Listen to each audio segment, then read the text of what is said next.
it just interferes with the Zoom. There will be an opportunity for questions, but first, each of our mayors will give an opening statement and speak to you all to cover off their main points, and we will then have questions. I will ask that journalists who would like to ask the question, please do so by indicating in the chat function. If you do that, it'd be a great help to also let us know which mayor your question is directed to. It'll just help us when we're feeding through those at the end. If you could also introduce yourself when we come to you, that would be perfect. If you are asked to ask a question, we will unmute you on this end and I will introduce you and ask you to ask your question. Going to start in a couple of minutes, and we're going to be going to Mayor Tracy Brabin first, who will make her opening remarks, and Tracy will then pass on to her fellow colleagues.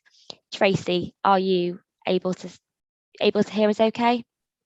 Yes, thank you so much, Alex. Just say when we're ready to go. I know that Jamie was getting his COVID jab, so I don't know whether he's with us still. Yeah, Jamie's all with us. We've got a thumbs up from the North of Tyne, so we can get going. Thank you, Tracy.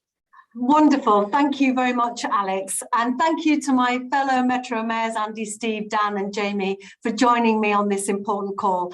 Well, there's no two ways about it. Today's announcement of the Integrated Rail Plan is a betrayal of the North.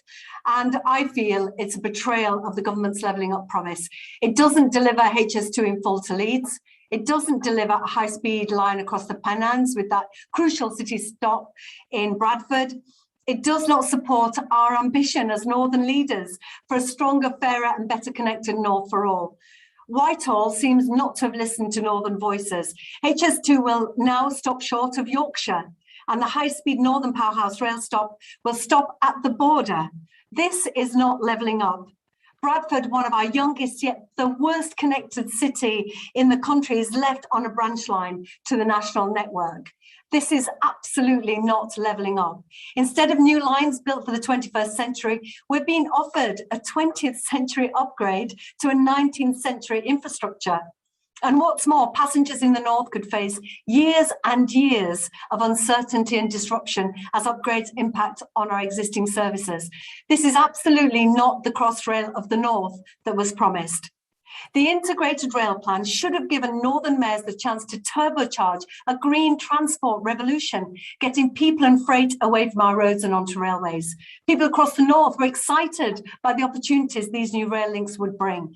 They do not deserve more broken promises from the Prime Minister. But we, obviously, Northern leaders, we're not going to let them down. We'll not let this pared-back plan hold us back. Here in West Yorkshire, we have an internationally significant economy with an output of £55.4 billion, bigger than 9 European countries. 2.3 million people live here. There is endless potential for our economy to grow, and we'll not let the government dull our aspirations and our ambition for West Yorkshire. We, as Northern mayors standing as one, will never stop making the case for the North. But we want parliamentarians to have their chance to do the same. That's why we've written a joint letter with other leaders from across the North, calling on the Prime Minister to offer a free vote in Parliament on the Integrated Rail Plan. In our view, all MPs should have the chance to vote against these piecemeal proposals that are not in their best interests. So, just for clarity, we're going to put on screen the map from government's document today to see just how disconnected this supposed integrated rail plan actually is. As you can see, Leeds gets very little, Sheffield the same, Newcastle even less, which is why it is really important that we all speak as one. We all are interconnected, we all need each other, and the potential for all of us across the North is absolutely limitless. So if I could now hand over to Dan for his thoughts on the plan and what it means for South Yorkshire. Thank you. Over to you, Dan. Well, thank you, Tracy, and thank you for bringing us together today. Today, we should have been having a very different conversation. Today should have been a landmark moment for the North, the moment the government finally showed the courage to fix one of the greatest injustices in our country, fixing the generational and deep inequality between our regions and the chronic underinvestment in our people and our economy. It should have been a day to unlock our potential. But instead, I think that we've seen a package of broken promises, re-announcements, and spin. Be very clear. Today's announcement is bad news for passengers, it is bad news for businesses, and it is bad news for the North. The Prime Minister is fooling nobody if he thinks that people in South Yorkshire and across the North will believe that this is a good deal. So let me be clear about what today's announcement means for South Yorkshire. It's a lot of pain for precious little gain. Sheffield and Leeds, the two biggest cities in Yorkshire, are no closer to getting faster or more frequent services. It's just not acceptable that our two powerhouse cities have one fast service an hour, taking 40 minutes. Today's announcement does nothing to change that. A new line from the Clayton Junction is nowhere to be seen, and a vague promise of electrification and faster journey times have vanished. This appears to row back from the briefing to the media just over the weekend. It says a lot when the government's own leaks to the media are falling to pieces just a few days after they've been made. The government has also re-announced work on the Hope Valley line between Sheffield and Manchester, and electrification of the Midland Main Line between Sheffield and London, which has already been cancelled twice by Conservative ministers who would bet against a hat-trick. So given this government's form, we take these commitments with a huge pinch of salt. This all tells you everything you need to know about this government. Yet again, they've abandoned the transformational changes needed for levelling up to be more than a slogan in favour of a cut price, quick fix. You cannot power a 21st century economy on Victorian infrastructure. We needed transformation and we've got tinkering. The driving concern throughout seems to have been PR, not actual progress. The Prime Minister pledged again and again to deliver HS2 and Northern Powerhouse Rail in full, not in part, not at some point in the distant future, but when it finally came to actions rather than words, he has done the bare minimum. With today's announcement, people in South Yorkshire and across the North will know that this government has not lived up to their promises. No one in the North should believe a word they say again. Thank you, Tracy. Thank you so much, Dan. And now I think we're going over to Steve Rotheram. Thanks, Dan. Thanks, Tracy. What the government would like us to believe is that they've just unveiled a comprehensive plan to deliver an integrated rail network fit for the 21st century. But instead, they've proposed a solution that could have been promoted by Gladstone in the Victorian era. I'm sure that the Prime Minister and many of his colleagues think that the North is actually living in a monochrome way anyway. But if today's announcements were supposed to take the North back to the future, it managed to miss out the future bit. Northern Powerhouse Rail had the potential to be transformational for our area, for the wider North, but equally as important for the UK as a whole. That's why we've been promised things time and time again. But many voices, including my own, said that we're going to try to deliver transformation on the cheap. Instead, as you just heard, they've chosen not to deliver at all. We were promised grand designs, and now we're supposed to settle for a 60-minute makeover. Leaders across the North made an inarguable case for NPR, so much so that the Prime Minister himself and the Chancellor both agreed. Today, they've broken their promise to the people of the North. And as Dan's just said, why would you have any faith that those disjointed upgrades that they've now announced will ever be delivered when we've heard it all before? What message does it send to the millions across the Red Wall who lent the Prime Minister their votes in 2019? And perhaps we'll find out soon. But it's the same old story again and again. If the North had received the same per capita funding as London over the last decade, we'd have had £86 billion more. Now, look, that's not a pop at London. I think that they deserve modern transport infrastructure, but so do we. The successive governments have neglected the North of their fair share of funding. Once again, They've asked us to settle for scraps off the table, a cheap and nasty solution to a problem facing nearly 15 million people across the north. And that's just not on. And believe me, these are scraps. These plans won't deliver the 16 billion of pre-pandemic economic benefit to our area alone. They won't free up the freight capacity and take heavy polluting HGVs off the road. They won't tackle the climate emergency or help to connect our region with opportunities across the country. And it won't be delivered any faster than we were previously promised. In fact, on page 135 of the document, it says that the Liverpool City region won't see any improvements delivered until 2040. That's no better than the timescales that were given for existing plans. So these anemic proposals will leave our economies, our residents, and our country less balanced, and our planet worse off. It's not levelling up, it's holding us down, but it's not too late to fix it. So I'd say to the Secretary of State, my door is always open. Thanks, Tracy. Thank you so much, Steve. Really powerful. Over to you, Jamie. Thank you, Tracy. Everyone who comes to Newcastle by rail is struck by that majestic view of the bridges over the Tyne. The high-level bridge was opened by Queen Victoria in 1949. It's a masterpiece of Geordie engineering designed by Robert Stevenson. In 1856, the Belmont Railway Viaduct was opened on the Leamside line, and in 1857, the Durham Railway Viaduct opened, and that gives you that world-renowned view over Durham Castle and the cathedral. We're blessed with a beautiful region. The North East invented the railways, so it's a travesty that we're still using that same infrastructure now. It's 164 years old. Back then, there were 4 tracks into and out of our region. But since the Leamside line was mothballed, there's now only 2 tracks into the northeast. All the trains from Edinburgh to London, Leeds, Sheffield, Birmingham, Manchester and Liverpool heading north or south will share these 2 tracks with freight and local commuter services. So that means only 6 trains an hour can safely use the track. Already this year, we've had to fight off attempts to cancel the Edinburgh to Liverpool train that connects Newcastle with the northwest. That's going to reduce services to Berwick, Morpeth, Newcastle, Durham and Darlington, towns and cities in the northeast. And that works both ways. Poor connections from the northeast weaken all northern cities.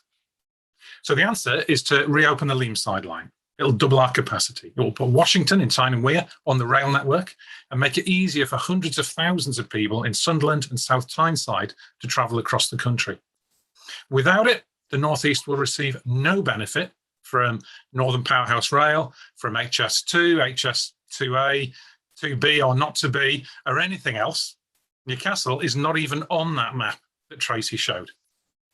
The argument that this is going to get delivered sooner is like promising someone a 3-course meal and then saying, here you go, you can have a bag of crisps instead, but that's good news because you're going to get fed quicker. It makes no sense. The Leamside line is still there, it's mothballed. Reopening and electrifying it will cost 600 million. That's less than 1% of the cost of HS2 in the south or 3% of Crossrail. For a government who say they are keen to preserve the union, they're failing to connect England and Scotland. This does not level up the northeast, it slowly strangles our transport arteries, and our high-level bridge is being failed by a low-level government plan. Thank you so much, Jamie. And finally, Andy, and then we'll be opening it up to questions with my colleague Alex checking in the chat bar. Andy. Thanks, Tracy, and thank you everyone for joining us. I'm last in the batting order today for a reason, and that's because Manchester benefits more than the other areas represented on the call from the plan published today, and those benefits are significant. I have to recognise that. However, I stand with my fellow Northern mayors today because we are one North, and if Bradford is left out on a limb, or if Newcastle and Hull get nothing at all, as Jamie's just indicated, then that affects us too, because we all live in one place and we all need to get across the north of England. And actually, that is the primary test that I think our residents will apply to the plans. It's the one that I've always applied to the plans, connectivity across the north. That is the biggest problem that we face, getting from Liverpool through Manchester to Bradford, Leeds and beyond. It takes too long, far too long. And all of our residents would say that is where the priority should be. Making improvements there is what everybody would support. And sadly, that's where this plan comes up short. Cross-northern connectivity is not the priority that has driven this plan. It's a second-class option, a championship option when we needed a Premier League option, because you cannot level up the north of England on second best. But I'm afraid this is distinctly second best. And as Dan said, we got PR rather than NPR. And that is where we find ourselves today. And the truth of the matter is the north of England is fed up with second best. We've always been in a position where people say the money, well, it's been spent elsewhere. You'll just have to be grateful for what you are given. But we're fed up of that. And our residents are too. And that's why we won't just put up with second best. And it's why we are fighting back on this call today. The promise of a new line across the north goes back a long way. It used to be called HS3 when George Osborne first proposed it. It obviously has been confirmed by this government. Ministers have committed to a new line, Manchester via Bradford onto Leeds. And the difference, we're told today, according to figures from Northern Powerhouse Partnership, is just 4 billion. So the cost of what is proposed with the part new line and the upgrade, it's 4 billion more to have delivered the whole new line. That's what the Northern Powerhouse Partnership say. So just for a few £billion, the government have decided not to give Manchester, Bradford and Leeds much greater connectivity. And therefore you ask, well, what price is levelling up in the north of England? What will they, if they won't spend that, then what does it all mean? And the truth of the matter is, we are the only part of the country here in Greater Manchester that's actually being asked to contribute to the cost of HS2. And that is confirmed in the plans today. Nowhere else is being asked to pay, not London, not Birmingham, nowhere, but we are being asked to contribute. However, if we're being asked to contribute to the station at Manchester Airport, we need that connectivity built into Bradford and Leeds. The business case of that contribution falls apart without Bradford and Leeds being on that new line. And that's why these plans don't add up. And we do not accept that this is quicker delivery. What the document talks about is delivery in the mid-2040s. And for us, that is a significant delay on what has been promised before. So Tracy, I'll pick up what you said in finishing, in saying that we can't leave it there. We are calling today for a free vote in Parliament on these plans before they go any further.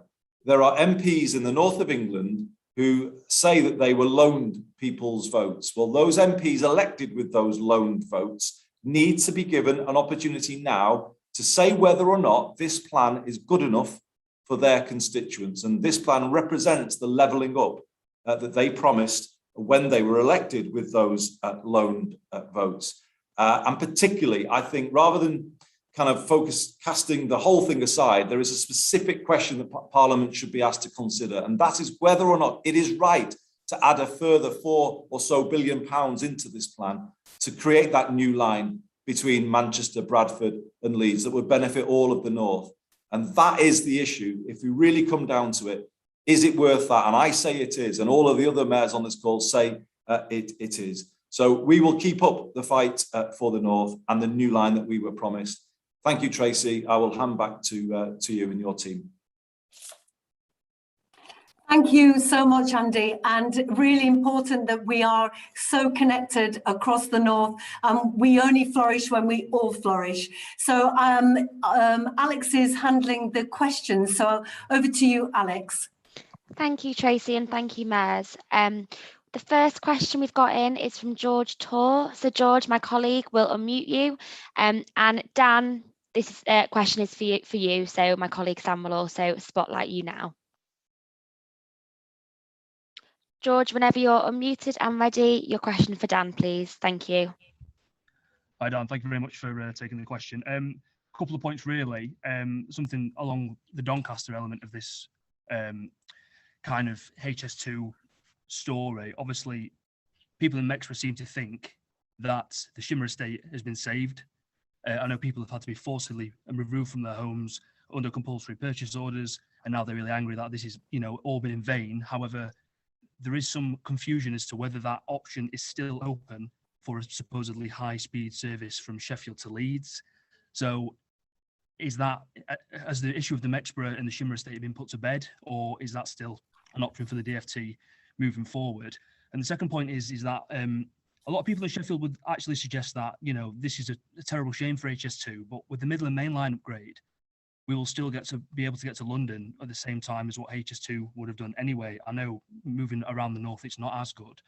And would you also back Clive Betts' comments in the Commons today regarding meeting Grant Shapps in general to propose, discuss these things further and, possibly invest in tram services in Sheffield, the extension to the 2 hospitals? Thank you very much.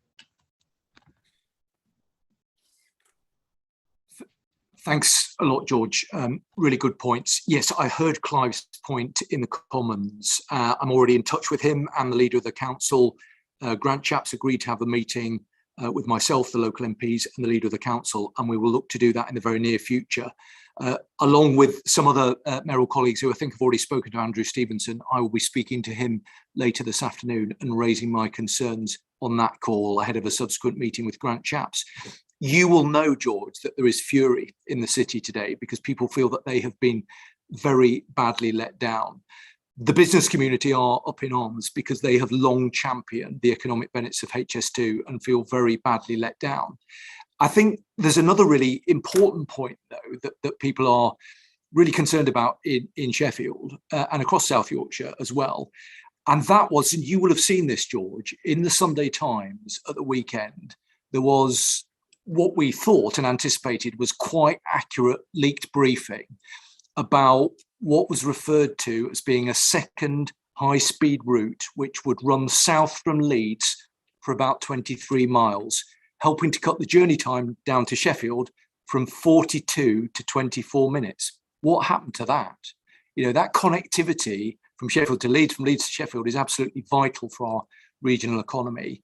And we were working under the understanding that if the government were going to proceed with the original proposals for HS2, that there would be a high-speed proposal that would be in some way as a sort of compensatory measure. That has not materialised, and clearly I'll be raising my concerns about that with ministers.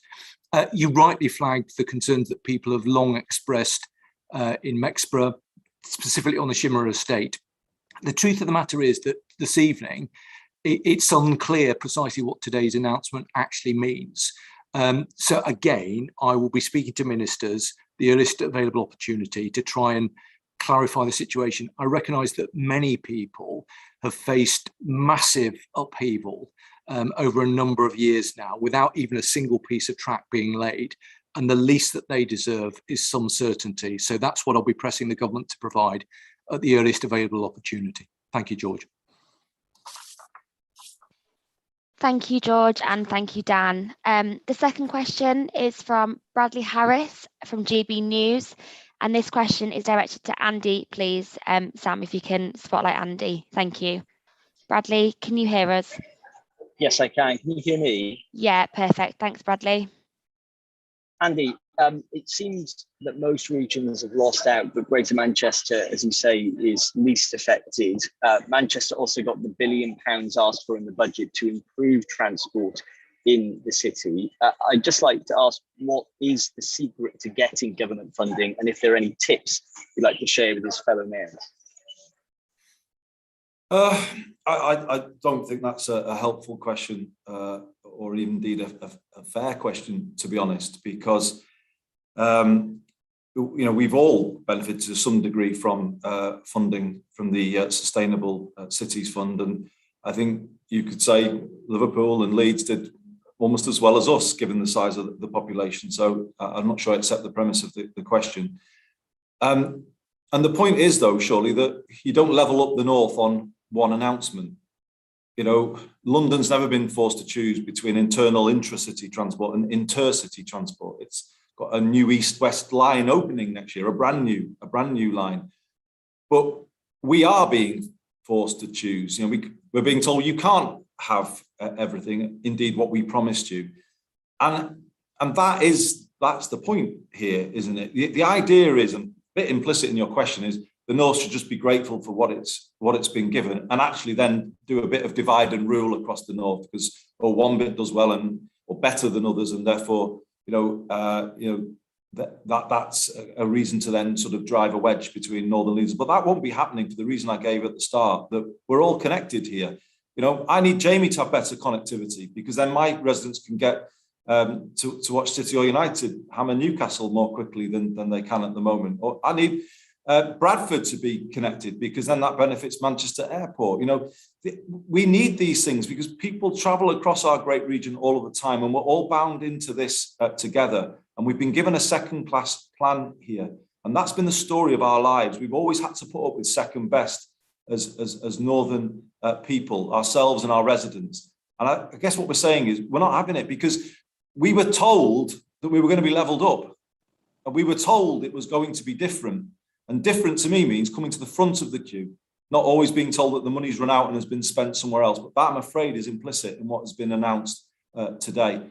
And this is not politics. This is about the future of the north of England for the next 100 or 200 years. That is the significance of the decisions that are being announced today. And we are not prepared to consign our grandchildren, great-grandchildren and beyond to being second-class citizens still when it comes to transport in this country. We have got to fight for better for them, and we have to do it together. We have to stand together as one North. If Bradford loses, if Leeds loses out, if Liverpool loses out, then we lose out as well. And that's the way we're approaching this today. We need the plan that we were promised, a plan that would unlock the northern economy.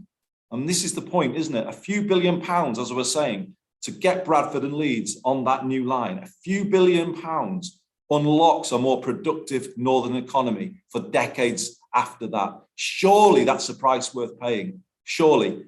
And this is the thing, isn't it? What are we worth here to people down in Whitehall? It just seems as though they always can fob us off. And you know, we're not prepared to accept that. So the fight will go on. You know, we are calling for that free vote. And we're asking all Northern MPs to put party politics aside, consider what is best for your constituents in the generations to come.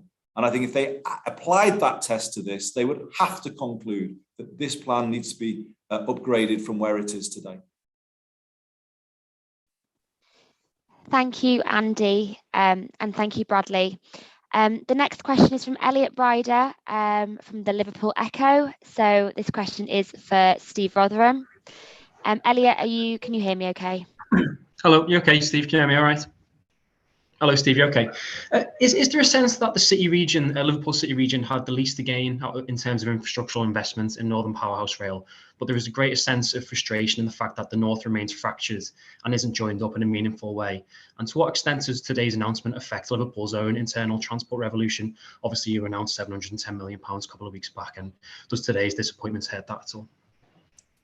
Yeah, and just on the last point, actually, GB News were wrong. We got out of the significant combined authority areas, we got the most per capita of anywhere. So I think there's two things to this, isn't there? One is about whether we're going to improve the transport infrastructure, city to city, if you like, Liverpool, first of all, to Manchester and then beyond. And then the intra-city stuff, the stuff that happens in our own areas. And £710 million is not to be sniffed at, and I said that, and we welcome the government's support for the bids that we put in, which they said would have a high quality, and that's why they found it difficult to turn that down. But just going back to what we're actually talking about here with our leg of NPR and connectivity to HS2, we've explained to Grant Shapps, Secretary of State, and to ministers that the strategic importance of the Port of Liverpool to UK PLC will gear up year on year. And yet we know that it's difficult at this moment in time to get freight capacity onto rail. And that's going to be exacerbated by things like free port status, where we were hoping to attract more exports and imports from the city. And that means more vehicle journeys. And we've got a clogged arterial route. So we've asked the government to work with us, and we put our case very strongly to them. Simple things like Runcorn will become a passenger backwater, really. And that hardly fits in with the Runcorn Gateway scheme that the government have supported us with funding for. And we all know that the Goulburn link, for instance, is critical so that we can release capacity on the West Coast, primarily for that freight to the port. But that's being kicked into what's called a union connectivity review. So there's lots of things that are problematic for us as we have an economy that grows in the Liverpool City region. And that's why I think the government still have got time to work with us, rather than some of the spurious claims that they're making. So for instance, they keep on saying about journey times, city to city, but our journey times to Manchester are 32 minutes non-stop. And what they're proposing on this is 35 minutes. So it's not much quicker than it normally would be, but they're missing out stations in St Helens, Lee Green, Newton and Willows. So they're trying to sacrifice local station stops and then claim that somehow this system is going to be quicker. It's just incoherence, and we need some detail from government. And that's why sitting down with the departments and the Secretary of State is the only way in which we're going to get clarity on some of these things. Thank you very much, Steve, and thank you, Elliot. We're now going to come to Rob Parsons, and this question is for Tracy. Rob, are you unmuted okay? Hi, Rob.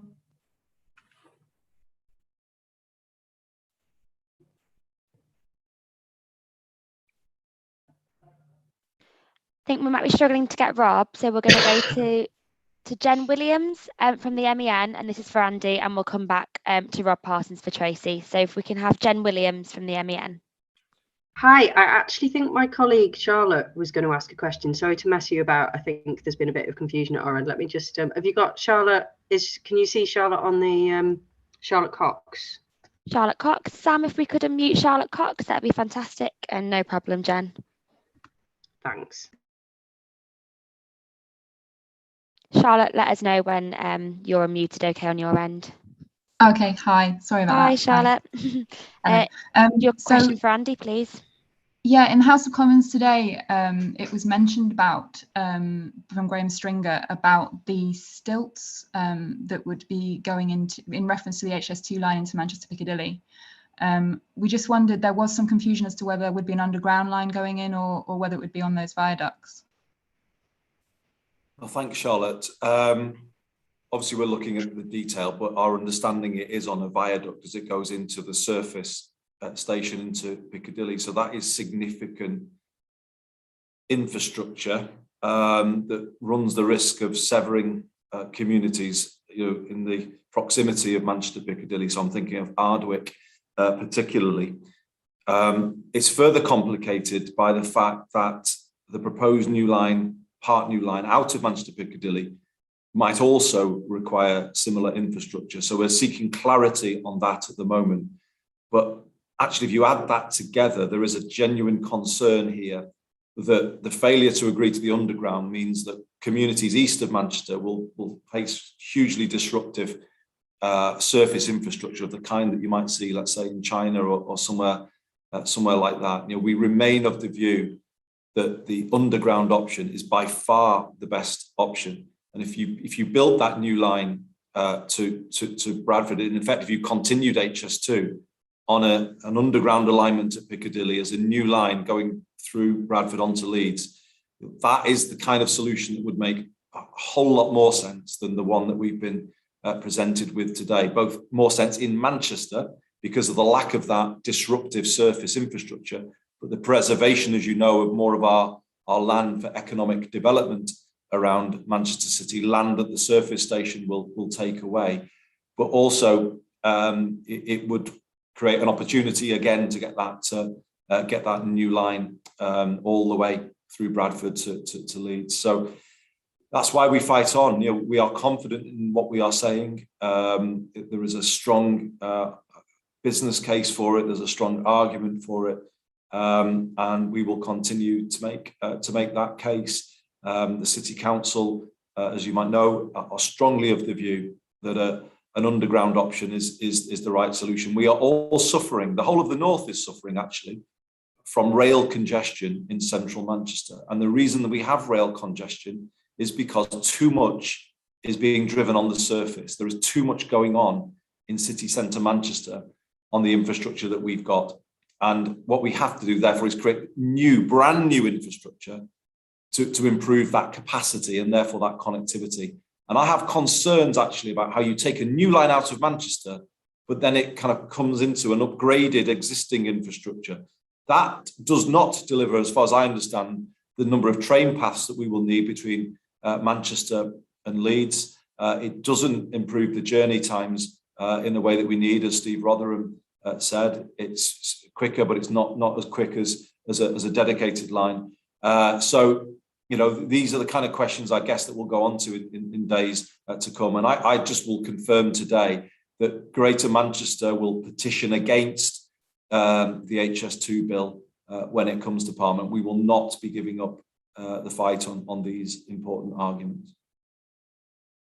And when I say petition against, I'm talking about the clauses affecting these particular issues. That's not against the scheme per se, of course. It's fighting for the right solutions in these locations.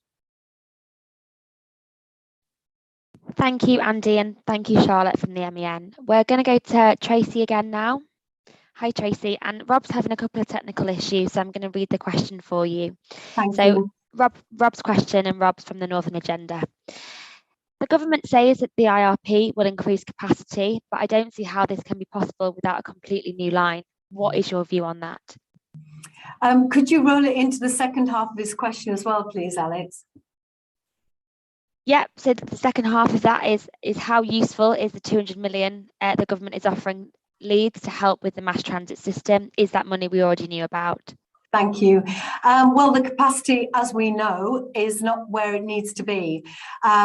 We are always going to be at capacity in Leeds unless there's extra work on Leeds City Station. And if Leeds is at capacity, any work we do from Sheffield or Manchester is not going to help us. We need that new station in Leeds.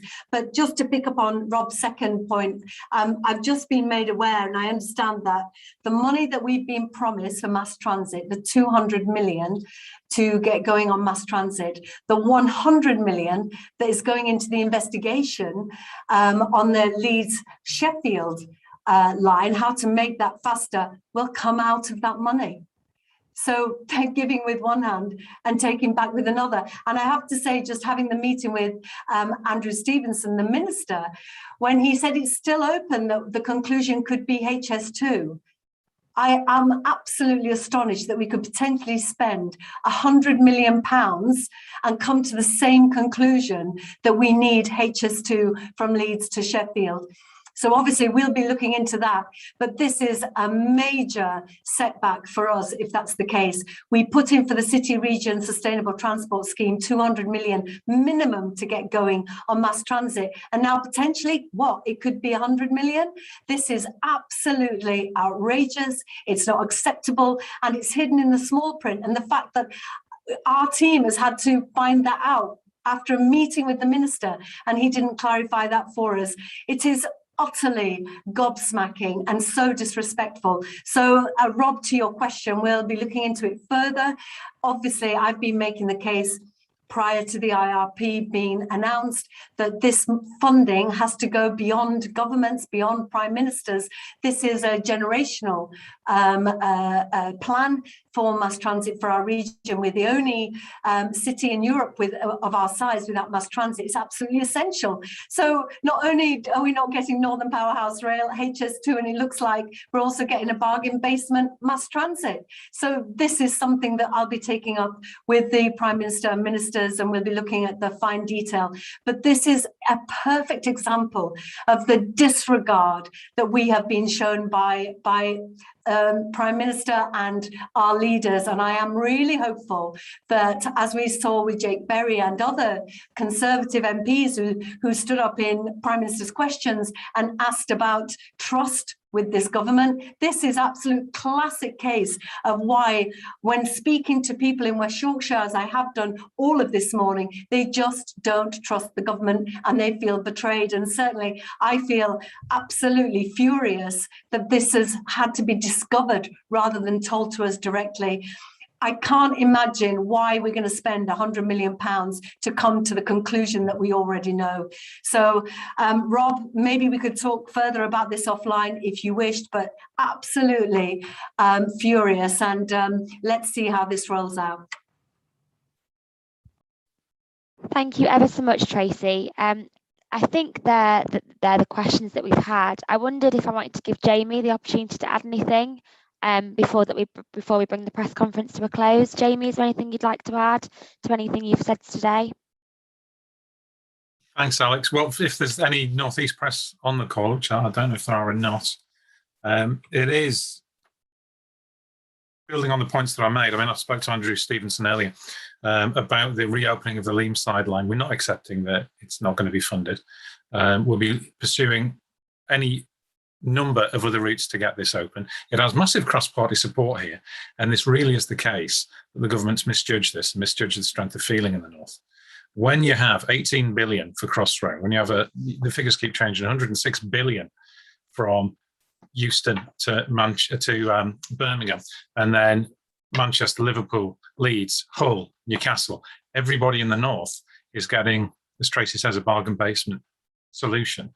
This is just doesn't cut it, because we've also got the situation that everything coming from Scotland down through the East Coast Main Line has to come through those constricted arteries of one Victorian viaduct through Durham. We can open the extra lines, the alignments are there. It's only £600 million, which is a tiny fraction of what the government's spending on schemes elsewhere. So we really can make a difference here. And if we're going to deal with the climate emergency, if we're going to make transport affordable, it's great that we're talking about having cross-ticketing across the north. But if there's no trains go there, the cross-ticketing doesn't help. They're talking about speeding up journey times. And I've read IRP now, at least the parts that affect the northeast. And they're talking about, you might be able to get to London in, stops allowing, it says, in perhaps 28 minutes faster. So that basically means is if the train doesn't stop anywhere, you can get there faster. Well, what good is that for the people of Berwick, for the people of Morpeth, for the people of Durham, for the people of Darlington? If they've got to somehow get to Newcastle first before they can get on a train, that's not going to make it any quicker for anybody. So the only route through this is to increase capacity. Thanks, Alex. Cheers, Jamie. And we've had a question in for Steve Rotheram. This is from Claire Hamilton at BBC Radio Merseyside. Steve, Claire's got no microphone, so I'm going to do the honours. The report says that Liverpool Lime Street will see enhancements, but that any new city centre station would have to be locally funded. So is that idea of a new destination station in Liverpool unlikely to happen, or are you going to pay for it? Yeah, it's very generous of the government, isn't it? Because my wife said to me, I can have a Lamborghini if I pay for it. And it's just the exact same thing from the government. Of course, we can have a brand new station if we pay for it. But did London pay for their new stations? I don't think so. Does anyone else have to pay the total costs of any national infrastructure? And it shows, doesn't it, about how the government treat the north, that you can do what you want as long as you pay for it. But the south, of course, will always find that additional funding. And in fact, the costs, the overrun of Crossrail would have paid towards our station, just the overruns that have happened there that the government found the funding for. So we'll look at all the options now, because obviously we need additional capacity. Lime Street is absolutely chock-a-block. We'll try and see whether we can squeeze some more out of it. But what we want is HS2 and Northern Powerhouse rail services coming into Liverpool. They can't use Lime Street. It needs an alternative. And we've been working for, I think, 12, 18 months, even through the pandemic, with an independent chair who's Denise Barris-Baxendale, who people will know is the the chief executive of Everton Football Club. She's heading that piece of work up for us, and we will come to some conclusions. But the solution, it can't be for the government to pass on those costs to the people in the Liverpool City region. That's just patently unfair, and it shows you that they're not really true to what they've been saying about levelling up the country. It's another broken promise, isn't it? Thank you ever so much, Steve. Alex, can I say one thing before we finish? Please, yeah, of course. So it was only a quick thing. It was actually just a thank you to all of the media on this call, but particularly the Northern titles who've kind of been with us on this journey. And I just wanted to say, hopefully on behalf of us, I'm sure it is, how much we appreciated, again, the coordinated front page that you all did. It does make a difference. And I think it also shows that this goes beyond geography, goes beyond party politics. This is about what's right for the north of England. And by doing what you've done to this point, you've kind of always shown that. That's what comes over through it. And I just would ask, if I may, to stick with the campaign. I do think we need to now focus on a free vote in Parliament and building the campaign for that. MPs need to be free to say, to sort of really kind of do some soul searching and say, is this right for my constituency for a century or more to come?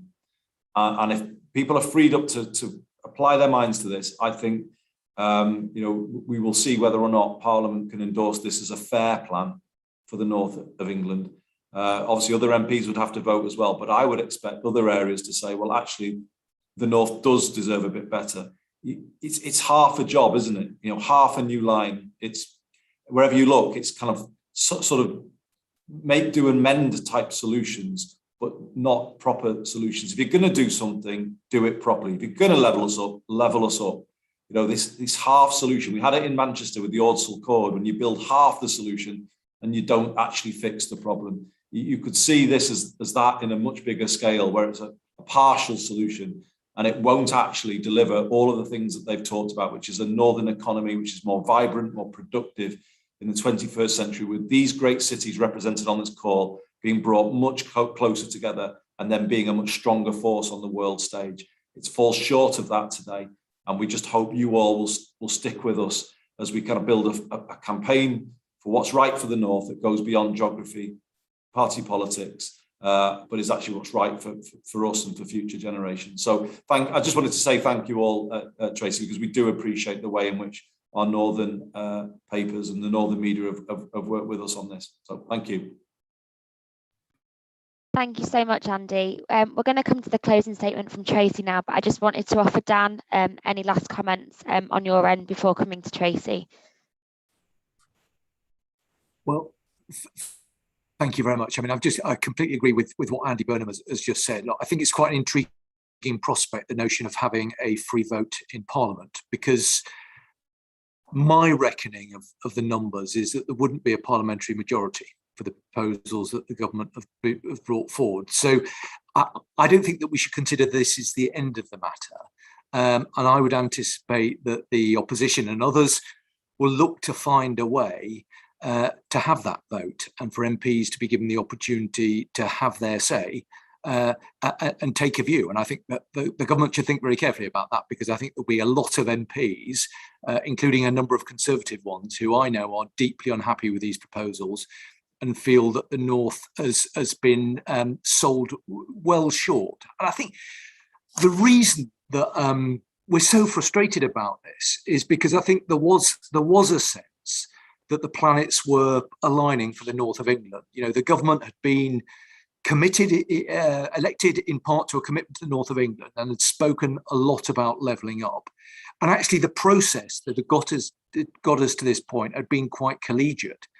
As northern leaders working with Transport for the North and the Department for Transport and National Government, we'd drawn together the basis of some proposals which had widespread cross-party support, that yes, they were bold and ambitious and they deserved to be, but were also deliverable. And the government had made a commitment to deliver upon those proposals. And that is why this is so frustrating, and why I think collectively we all feel so badly let down. I know the other mayors on the call pretty well, and I'm certain that if the government had done everything that we'd asked, we'd be here today to say, you know, fair play, you know, well done. You've made good on the commitments that you said that you would, but that is not the case. And I just worry that we'll look back at this moment in years to come and think what a big opportunity that we missed, because the decisions that have been taken today, that have been included in this integrated rail plan, will shape the future of our railways for generations to come. And we will have to live with the consequences. So we'll obviously be looking very closely at what pressure we can put on the government to think again. I think the prospect of a vote in Parliament is a very intriguing one, and I'll see what I can do to support that process. But clearly we'll want to work collectively amongst ourselves to try and make the best of it. But I think none of us feel that we should be in this position, and I think we are bitterly disappointed and very let down that we are. Thank you, Tracy. Thank you, Dan, and to Tracy. Thank you so much. Can I thank everybody that came on this call? Your support is really welcome. We couldn't do our job actually without working with you as journalists. And just to reiterate what Andy said about that common sense of purpose across the north, we all know that we have a Victorian network that absolutely needs upgrading, but it can't be upgraded to a 20th century. It has to be upgraded for the 21st century, because we have to future-proof it. There is no point making do with what we've got, because fundamentally, in the end, it's going to cost us more.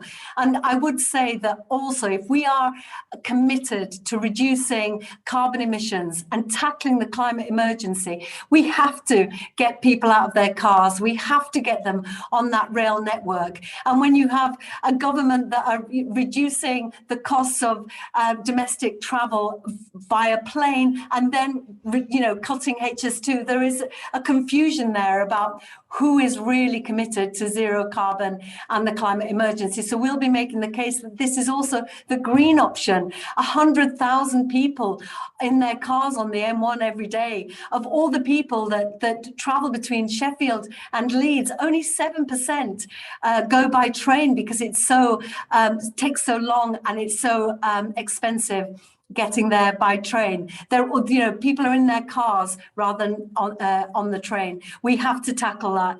We also, obviously, we are happy to work with government to deliver, but they need, hopefully, to understand we know our communities, we know where our needs are, and if they will listen to us, we can help them deliver on their levelling up ambitions.